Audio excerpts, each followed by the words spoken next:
Muchas gracias por la invitación a esta 13ª jornada de túneles y espacios subterráneos a la ATES. Mi nombre es Mario Morales, les voy a presentar esta introducción a la metodología noruega de túneles. Esta presentación la preparé yo, que trabajo en SINTEF, un instituto de investigación en Escandinavia, junto con mi colega Ulla Quammen de In Situ AES, y se enmarca dentro del programa de la Asociación Noruega de Túneles, NTN, de exportar el conocimiento noruego de túneles y iniciar programas de intercambio bilateral con países en América Latina y en el resto del mundo. ¿De qué se trata esta presentación? Bueno, primero que todo, el contenido, vamos a explicar un poco de qué se trata el desarrollo subterráneo en Noruega y qué es lo que nos ha hecho, digamos, que hace Noruega líder en el mundo en términos de costo-eficiencia de los desarrollos subterráneos. Y para mostrar esto, cuáles son las características generales del método de excavación noruego de túneles, y después cómo controlamos los riesgos en la construcción y cómo esto repercute en la productividad de los avances, y al final un pequeño resumen de cuáles son los elementos clave de la metodología. En general, Noruega tiene una topografía complicada, muchos fiordos, muchas montañas, un clima complicado, por lo que la excavación de túneles es un elemento vital dentro de la red de transporte. Lo que da lugar, por ejemplo, a cosas como la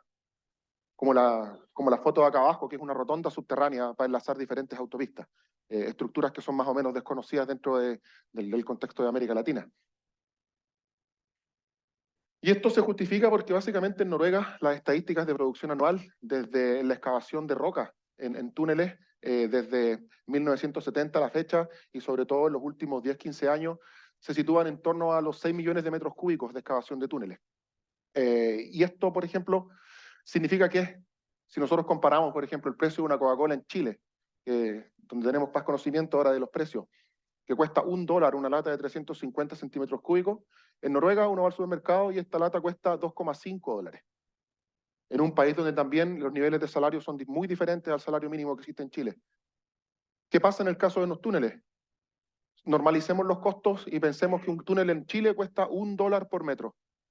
En Noruega, el mismo túnel, con el mismo índice de precio y la mano de obra más cara, un túnel cuesta $0,6 por metro. Por lo tanto, tenemos un 40% de reducción de costos en la construcción de túneles en un país que es inherentemente más caro.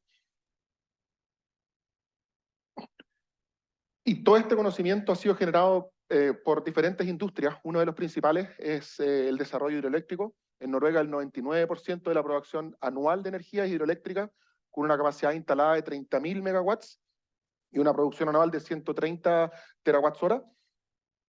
Por ejemplo, en el mundo existen 500 cavernas de casas de máquinas y en Noruega existen 200 de ellas. 5.000 kilómetros de túneles hidroeléctricos, que básicamente la fortificación está basada en shotcrete y pernos, muy costo eficiente, y alturas hidráulicas de hasta 1.000 metros en túneles sin revestimiento. Básicamente esto se basa en el conocimiento del macizo rocoso y en que el esfuerzo confinante tiene que ser más grande que la presión ejercida por el agua.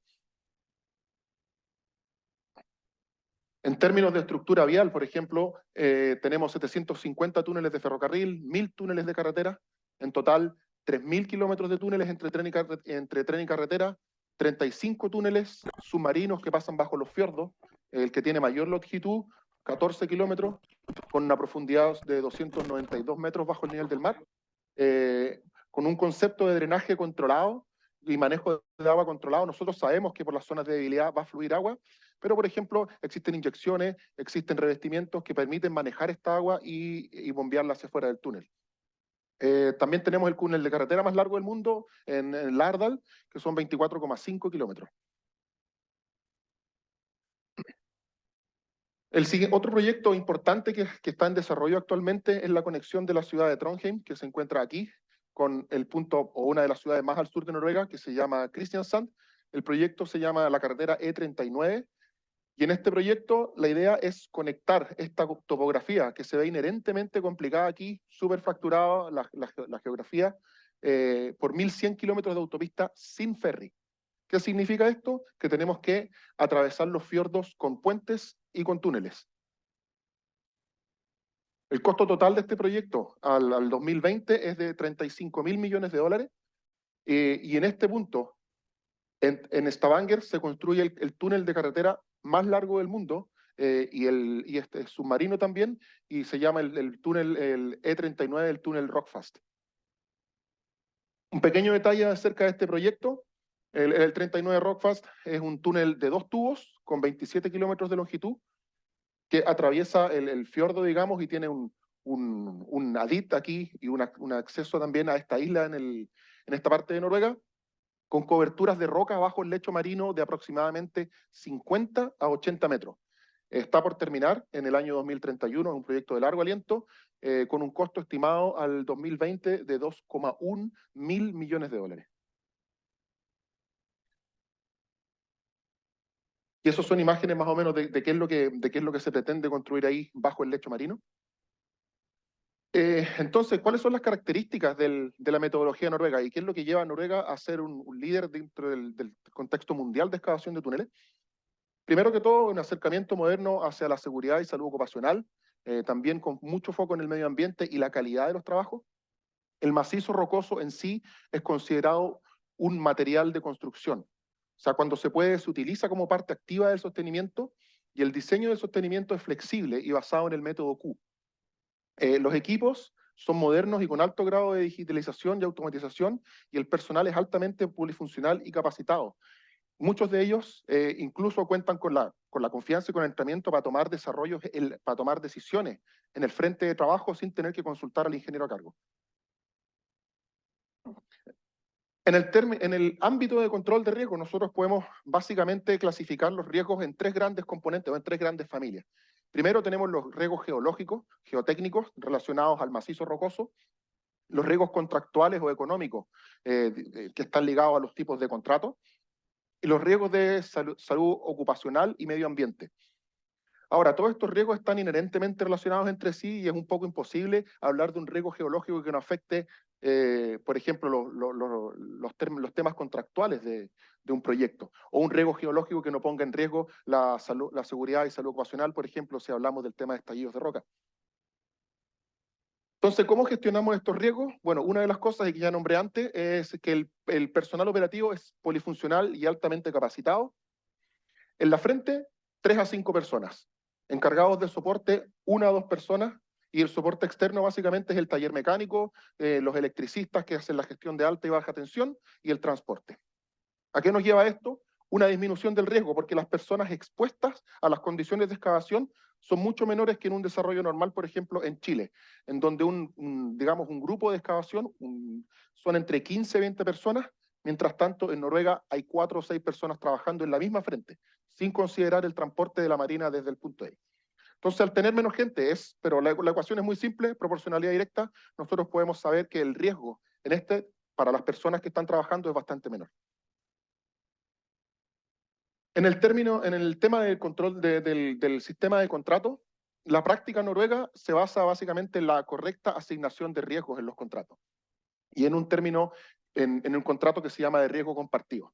¿Qué es el riesgo compartido? Bueno, es un tipo de contrato básicamente que comparten riesgo entre el mandante y el contratista, en donde estamos metidos digamos, entre la suma alzada y los costos reembolsables entre medio, pero que, en nuestro punto de vista, minimiza totalmente el costo del proyecto.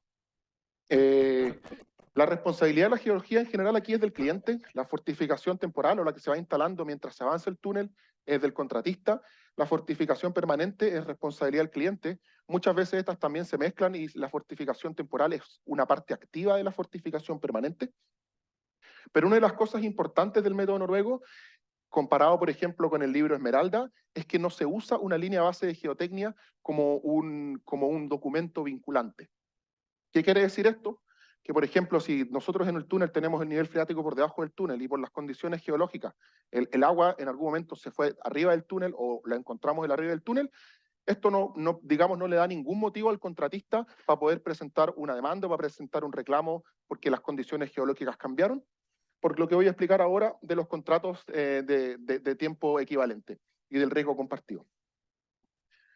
Las condiciones geológicas son siempre inciertas al momento de firmar el contrato, eso todos lo sabemos, no podemos tener un proyecto con 100% de geología segura, y por lo tanto este sistema dice que, o se basa en que si el contratista, en este punto de acá arriba, tiene que asumir todo el riesgo, entonces va a poner altos precios para poder asegurar que su proyecto sea rentable.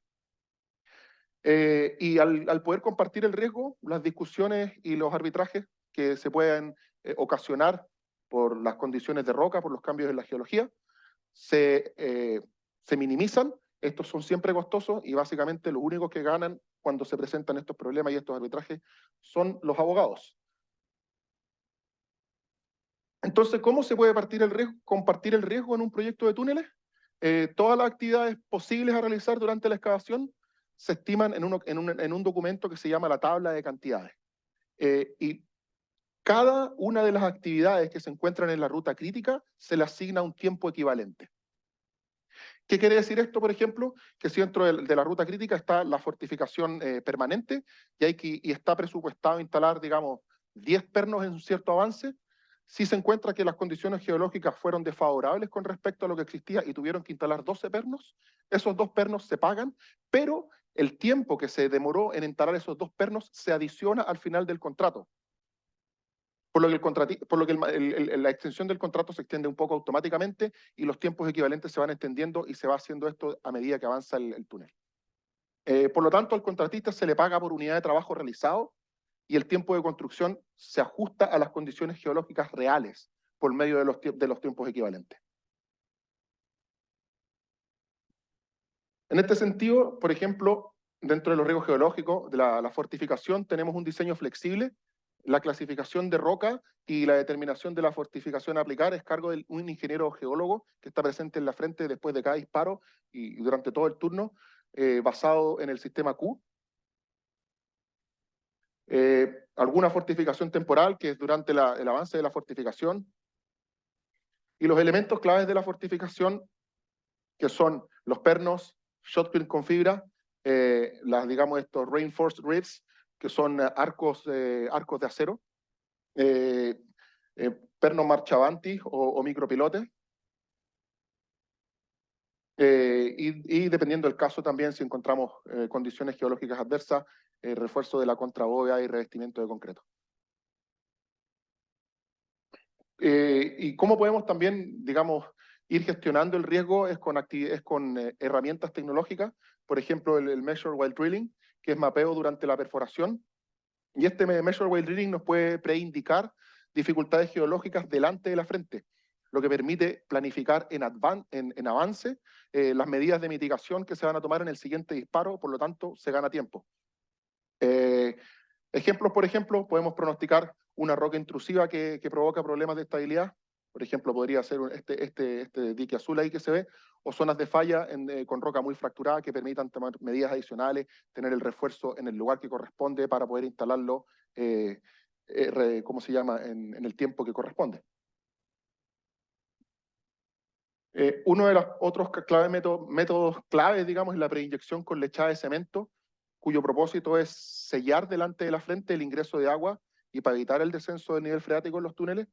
Se ocupa microcemento o cemento industrial y dependiendo de las condiciones se ocupan paraguas de pernos de 18 a 29 metros de longitud, cada 2 tronaduras de 9 metros con traslape entre paraguas. Se inyecta con presión de hasta 100 bar. Esta es una diferencia, por ejemplo, con la metodología sueca y de Estados Unidos que inyectan a menores presiones. Y tenemos hasta 4 líneas simultáneamente operativas, consumo normal de cemento por paraguas entre 10 a 20 toneladas, y dentro de la preinyección se demora entre 12 y 15 horas. En terminar se puede continuar la excavación durante 15 a 20 metros antes de iniciar el siguiente ciclo de preinyección. Un ejemplo un poco de cómo se trabaja en la preinyección con el módulo de proyección, el canasto y cómo se va inyectando ahí los diferentes tiros de avance. Dentro de los sistemas también tenemos gemelos digitales desarrollados por una empresa que se llama Weber Control, que ayudan en la planificación, dentro de la fase de la construcción, pero también al establecer, digamos, mapeo del cómo se construyó el túnel o las build, y ayudan en la gestión de operación y mantenimiento. Y una parte importante del método noruego de cómo nosotros vamos gestionando los riesgos es el flujo de información y cómo, digamos, las diferentes entidades que están trabajando dentro del túnel comparten esta información para poder tener la mejor coordinación y de forma más efectiva, con transferencia de datos automáticas hacia y desde la faena subterránea, en donde, por ejemplo, el capataz de tronadura se comunica el gerente de sitio, con los diseñadores, y todos están exactamente comunicados y hay un flujo muy eficiente de información que nos permite ganar tiempo. Al fin y al cabo, la toma de decisiones en la frente, la toma de decisiones oportunas, son decisiones que se traspasan en el rendimiento de excavación de los túneles. Y para esto tenemos, bueno, las maquinarias que todas están conectadas. El, el, el, el jumbo de avance que está con el sistema de Measure Weight Drilling, ¿cómo se llama? Las inyecciones o las preinyecciones que entregan datos acerca de la preinyección, escáneres, ¿cómo se llama? Que nos dan cómo se va excavando el contorno y permiten estimar la sobreexcavación o cómo vamos, digamos, ajustándonos al perfil teórico de nuestro túnel. Unidades de carga también, por ejemplo, para saber cuánto explosivo está cargado por disparo, para poder tener los rendimientos en términos de kilogramos consumidos por tonelada removida. Y el robot de Shotcrete, como mencioné, una de las componentes más importantes del método noruego, y que, por ejemplo, nos dice también cómo podemos medir el espesor del Shotcrete y cómo esto se alinea con la clase de soporte que se ha seleccionado. Entonces, el flujo de información aquí es un flujo muy transparente que informa en detalle todo lo ejecutado. Aquí no hay nada escondido dentro del contratista y el dueño del proyecto. Y este informe, digamos, ayuda mucho en la aprobación del cliente, en la facturación y en crear una documentación final que es básicamente la recopilación de toda la información que se ha gestionado y que se ha creado durante la vida de un proyecto.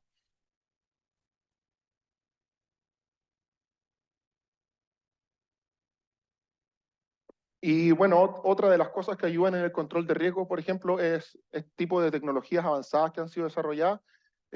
Por ejemplo, la perforación digitalizada, que nos ayuda a tener menos sobreexcavación o tener un perfil inferior al teórico, una producción mucho más eficiente, también reducción del material y del costo, impacto ambiental reducido, porque, como se llama, sabemos perfectamente las características de la roca y cómo se llama la salud y cómo se llama seguridad y salud ocupacional, con menos exposición de los trabajadores en la frente de perforación. Y bueno, un patrón digital que se carga en las máquinas. Básicamente la máquina perfora, mueve los brazos solo, se posiciona bien con muy bajo margen de error y el operador se tiene que dedicar básicamente a perforar más que a posicionar los brazos y a todo. Entonces genera, digamos, súper buenos resultados. Y, por ejemplo, con la navegación y el escaneo, podemos tener un posicionamiento súper rápido y preciso de los brazos del jumbo. Se navega, se documenta con fotos, el escaneo gestionado por el mismo operador del jumbo. Esto se muestra que el personal es polifuncional, no necesitamos otra persona que entre en la frente a escanear, el geomensor, geotécnico, se hace todo por el operador y se tiene un control in situ de la excavación ejecutada. Con la máquina podemos también, el robot de Shotcrete, controlar el espesor del Shotcrete en los diferentes puntos, lo que nos incide en tener una fortificación instalada más segura y ceñida a los estándares de diseño. También reducción en el consumo de concreto y costo, porque nos ayuda también a no tener más Shotcrete del necesario, y al tener menos consumo y costo, a reducir la huella de impacto ambiental de los consumos de cemento. Mapeo digital, registros de geología y fortificación de roca, documentación digital eficiente y precisa, proyectos que casi ni requieren papel para comunicación entre los ingenieros y los diseñadores, y una visión inmediata de la situación para el cliente y para los expertos. Y se va construyendo, digamos, una geología as-built rápida y precisa en sistemas integrados en línea, como el que se puede apreciar aquí en la figura, o como el geólogo está mapeando la frente también con herramientas digitales. Una vez que el geólogo termina el mapeo, esto es inmediatamente visible para la gente que está afuera. Esto, por ejemplo, es una hoja de mapeo digital que muestra las condiciones, digamos, de las orientaciones de las mayores fallas, digamos, frentes que puedan tener condiciones mixtas, las principales estructuras, la clasificación del macizo rocoso basado en el método Q, asigna automáticamente colores diciendo que la roca tiene buenas condiciones o condiciones medias o condiciones malas, y también permite registrar la instalación del soporte. Verificación BIM de la instalación de pernos, que permite una documentación rápida y eficaz, con el posicionamiento actual, el ángulo, el largo y el tipo, digamos, por si algún perno tiene que ser reemplazado, por características, o por, ¿cómo se llama? Si tiene que ser reemplazado o reinstalado, o se necesitan otras cosas en algún momento del proyecto. ¿Cuál es el valor agregado de esto? Bueno, que tenemos maquinaria conectada a la red y muchas herramientas digitales para análisis geológico, para el espesor del shotcrete, para la geología, para informes de productividad y una reducción de riesgos que repercute en mejor información sobre la geología actual, herramientas para la planificación de fortificación, control de calidad intrínseco de la fortificación real y sobre todo menos trabajadores en la frente de trabajo. En términos de productividad y avance, todas estas herramientas digitales de control de riesgo y todo el expertise del método de excavación noruego repercute en productividades que tienen récord de avance semanal en método Drill and Blast. Por ejemplo, en 2002, el contratista LNS, en un túnel de 38 metros cuadrados, de longitud de 5.4 kilómetros, logró un avance semanal de 150 metros, con un promedio semanal para todo el proyecto de 105 metros por semana.